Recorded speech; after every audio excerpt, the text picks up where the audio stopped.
ఇక్కడ రీచ్లు అంటే మనకు కొల్లూరు ఉంది. కొల్లూరులో నదీ పరివాహ ప్రాంతాల దగ్గర ఇసుక విరివిగా పోతా ఉంటుంది. అక్కడికి వెళ్ళి ఎవరైతే ఇసుక వ్యాపారం చేసుకోవాలనుకున్న వాళ్ళకి పట్టా భూములలో ఇసుక ఉంటే వారు పర్మిషన్ ఇస్తారు. పర్మిషన్ ఇచ్చినప్పుడు తొలుకోవచ్చు. ఇక్కడ పట్టా భూములు ఉంటేనే పర్మిషన్ ఇస్తే తొలుకోవాలి.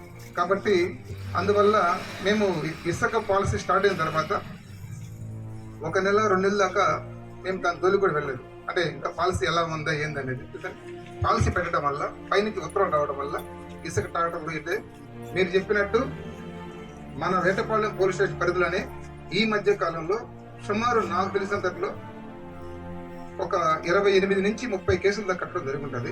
ఈపురపాలెంలో స్టేషన్ అంటే నాకు ఈ 2 స్టేషన్ నా పరిధిలోకి వస్తాయి.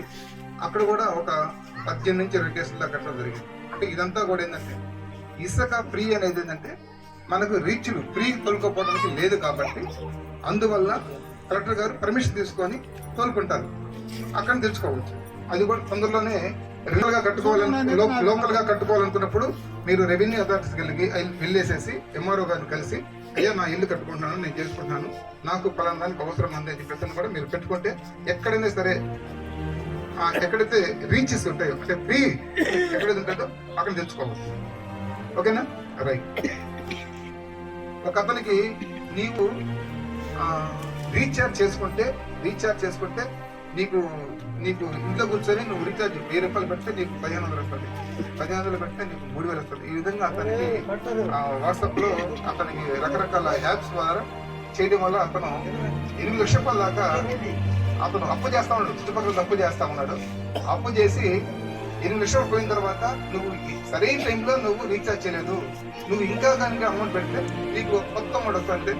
మేము అప్పుడు అతనిది అకౌంట్ బ్లాక్ చేపించి అతను ఏదైతే ఈ 1930 ఇమ్మీడియట్ గా చెప్పడం వల్ల 8 లక్షల రూపాయలు గాను 7 లక్షల రూపాయలు అతనిది. మనం అంటే ఈ 1930కి ఎస్ఐ గారు చెప్పిన దాంట్లో నేను ఒక విషయం మీకు తెలియజేయాలనుకుంటాను. ఇమ్మీడియట్ గా ఒకవేళ ఎవరైనా సరే సైబర్ క్రైమ్ లో చిక్కుకుంటే, సైబర్ క్రైమ్ వల్ల చిక్కుకుంటే, ఏ నేరమైనా సరే ఏ విధంగా అయినా సరే చిక్కుకుంటే ముందస్తుగా